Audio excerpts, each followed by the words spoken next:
Welcome back to the Thinking Crypto podcast, your home for cryptocurrency news and interviews. If you are new here, please hit that subscribe button as well as the thumbs up button and leave a comment below. If you're listening on a podcast platform such as Apple, Spotify, or Google, please leave a 5-star rating and review. This content is brought to you by Uphold, which is a great platform that I've been using since 2017. You can buy, sell, trade, and earn crypto assets on Uphold. You can also buy and sell precious metals and equities. They have 10 plus million users, 250 plus cryptocurrencies, and they're available in 150 countries. As mentioned, I've been using this platform for a long time, but as always, you should custody your own crypto, not your keys, not your coins. If you'd like to learn more about Uphold, please visit the link in the description. All right, my friends, it's an all-out war against crypto. Yesterday, of course, the SEC fined Kraken Exchange $30 million and, of course, made them shut down their crypto staking service. And we have Hester Peirce, who's one of the commissioners at the SEC at the moment. I've had her on the podcast a few times. I'll actually be interviewing her at the end of the month. So we're going to talk about all this. But she released a statement. And of course, she was not on board with what Gary Gensler and the other commissioners did here. Here's a quote from her statement. "A paternalistic and lazy regulator settles on a solution like the one in this settlement. Do not initiate a public process to develop a workable registration process that provides valuable information to investors. Just shut it down." And, as we talked about in yesterday's video, this is a clear agenda to slow crypto down, to stifle it. I believe it's because crypto is disrupting the status quo. It's disrupting the banking system. And also it's going to allow these big players to run ahead of retail, because this is the first time in history that retail was able to run ahead of these big institutional investors and be able to hold the tokens without having to be an accredited investor, without having to go through the gatekeepers, which are, many of these investor banks or hedge funds and so forth.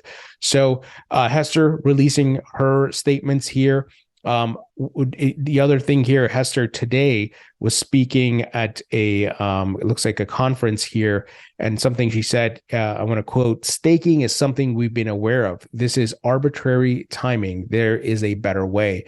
So absolutely, staking's been around for a long time. Kraken's been doing it for a long time, Coinbase and so forth. And Gary coming out of the woodworks here, all of a sudden saying staking is a security is pretty asinine. But it's the agenda that he has, and the problem is Kraken didn't fight back here; they just settled. And on one hand, I don't blame them because I understand they're a business, but I felt they should have done some sort of pushback. They should have partnered with other exchanges and come together and sue the SEC. But it is what it is at this point. And some of these companies are just like, okay, we'll pay the fine and we'll keep moving on. So we just get the SEC, off our backs. And that's unfortunate, but that's the regulation by enforcement, right? The SEC is acting like the mob, going around shaking down companies, taking fines, but not providing the market with clear guidance. Now, Gary Gensler went on CNBC Squawk Box this morning to do his victory lap. And I want to play a clip because it was interesting. Andrew Ross Sorkin did a great job. He read Hester Peirce's comments to Gary, and he was visibly flustered. You could tell these comments cut him deep. But of course, you'll see he just dodges Andrew's questions, right? He's not addressing the question. He's just using same BS talking points. And you can just clearly see, once again, it's an agenda here to slow crypto down, to stifle it.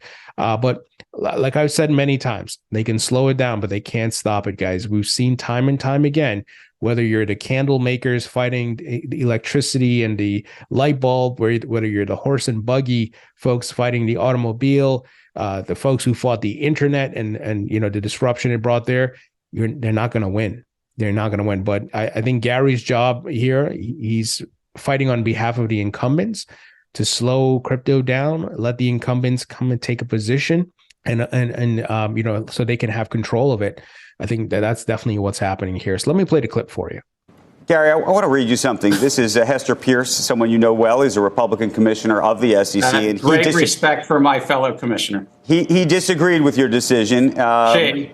She did. I'm sorry. She disagreed with the decision. Let me just read you something. Using enforcement actions to tell people what the law is in an emerging industry is not an efficient or fair way of regulating, she says.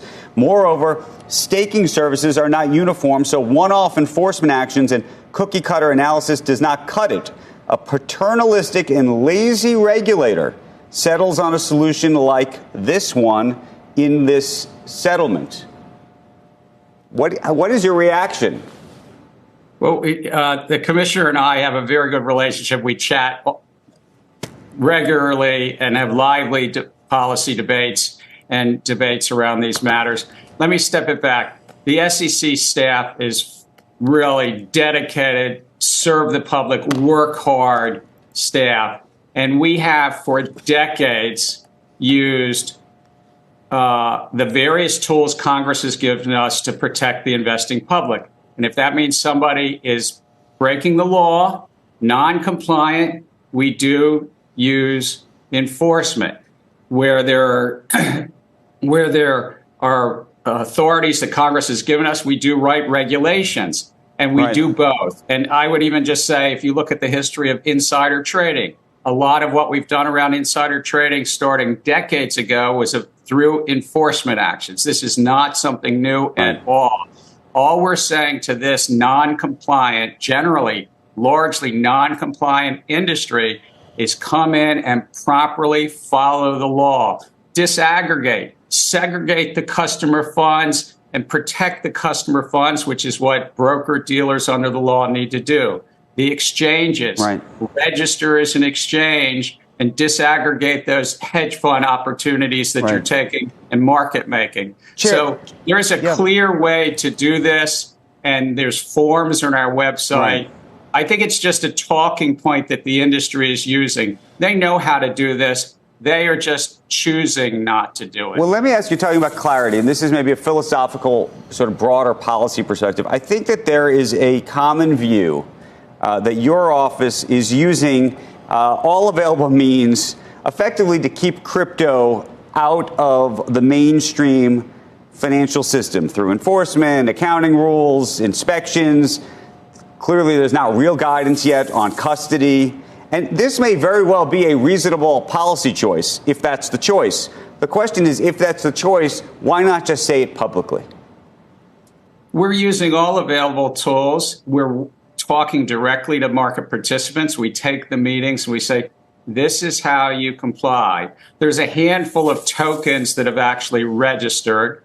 The intermediaries, the storefronts, if you wish, the casinos that people are investing in and investing at need to properly comply and disentangle these bundled products. The business model that they've set up is rife with conflicts. And so we've been very candid with them. I've done it in multiple speeches since I came to the agency. We'll continue to engage. We're technology neutral. But if this field has any chance of survival and success, it's time-tested rules and laws to protect the investing public. Disclosure, full, fair, and truthful disclosure. Address conflicts and disaggregate these bundled businesses, and don't have your hand in the customer's pocket using their funds for your own. All right. So as you can see, visibly flustered by the statements that Hester Peirce made, and in addition, not answering Andrew's questions. Now, Representative Tom Emmer, who I'm trying to get back on the podcast, I've had him on about 3 times. He tweeted at Gary Gensler saying, "To be clear, staking enables more people to participate in building the next generation of the internet. Gary Gensler's regulatory purgatory strategy hurts everyday Americans the most, leaving them in the dust while these opportunities are accessible offshore." This is what I've been saying, guys. It's going to send a lot of this activity offshore because these blockchains are not exclusive to the United States. This is a global asset class. These blockchains and their tokens are distributed globally. And other markets who have better crypto regulatory framework, who have clear guidance, companies are going to go there, and you know their citizens and residents are going to benefit from this. Now, here's some good news. Representative Bill Huizenga, who I've had on the podcast about a month ago, we talked about holding Gary Gensler accountable. Well, today he tweeted out the following. He shared a letter that was sent to the SEC and to Gary Gensler. Here's his tweet. Since Gary Gensler won't abide by his own policies to come in and talk, the House GOP will hold him accountable. Today, as promised, our oversight of the SEC begins with a request for documents surrounding their interactions with Sam Bankman-Fried, FTX, and the Justice Department. So we all know Gary and the SEC, they were meeting with Sam Bankman-Fried. And remember, they were working on some sort of monopoly type license where FTX would be a monopoly and other players would get hurt. And I actually tweeted at Sam Bankman-Fried. I said, if he could come out and blow the whistle here on the FTX and Gary Gensler, I think he'll redeem himself a bit. So I'm going to try to read through parts of this letter here that was sent to Gary. So it says, Dear Chair Gensler, on December 13, 2022, the House Committee of Financial Services held a hearing about the collapse of FTX. John Ray, the current CEO of FTX, tasked with unwinding the organization after its collapse, testified before our committee about his progress. We also expected to hear testimony from FTX's former CEO, Sam Bankman-Fried. However, that night before the committee's hearing, Bahamian officials arrested him in anticipation of an extradition request from the United States. Bahamian authorities announced that they made the arrest before being notified by the U.S. that it had filed criminal charges against SBF. Following the announcement, the U.S. Attorney for the Southern District of New York confirmed that he had filed an indictment against Sam Bankman-Fried and that the indictment would be unsealed the following morning, Tuesday, December 13, 2022. The night of SBF's arrest, Gabir Grewal, the SEC's director of a division of enforcement, released a statement praising the arrest and announced that the SEC authorized charges against Sam Bankman-Fried. On December 13, 2022, the SEC filed charges against SBF for concealing his diversion of FTX customers' funds to crypto trading firm Alameda Research while raising more than $1.8 billion from investors. Presumably, the SEC's Division of Enforcement did a complete investigation into the actions by SBF and presented the filings to the commission for its review and authorized the charges. Yet the timing of the charges and his arrest raised serious questions about the SEC's process in cooperation with the Department of Justice. The American people deserve transparency from you and your agency. For those reasons, please produce the following. 1. All records and communications between and among any employee of the SEC's Division of Enforcement, including but not limited to Gabir Grewal, for the period of November 2nd, 2022 to February 9, 2023, referring or relating to the charges filed against Sam Bankman-Fried. Number 2, all records and communication between and among employees in the office of the chair, including but not limited to Gary Gensler, for the period of November 2nd, 2022 to November 9, 2023, referring or relating to charges filed against SBF. Number 3, all records and communications between and among any employee of the SEC and the Department of Justice for the period of November 2nd and to February 9th, 2023, referring to and relating to charges filed by SBF. He has to send this by 5 p.m. on February 24th. So let's see what happens. It looks like the House GOP members here are about to ramp up their accountability actions against Gary Gensler and the SEC. I'm hoping they take this to the fullest extent so that they can hold Gary and the SEC accountable, because I think there are some fishy things happening here. Now, here are some updates. And we got reports that both the SEC and IRS are announcing actions on the same day. IRS, SEC, Federal Reserve, OCC, Treasury, OFAC, FinCEN, DOJ, NYDFS, etc. are all coordinating. This is called Operation Choke Point 2.0, once again, targeting crypto. Now, Caitlin Long, she did add some clarity. She said, it would appear so that, once again, all these agencies are working together, but I wouldn't include the NYDFS in your list. That the federal agencies are coordinating to block all things crypto is now undeniable. It's far from clear that NY or New York is coordinating with the feds, though. Watch this space in the coming days to see how the states respond. So, my friends, we are in for some rough rough weeks and months, I think. So you got to contact your representatives. We got to go on the offensive here. You got to make content. You got to tweet. You got to put out videos.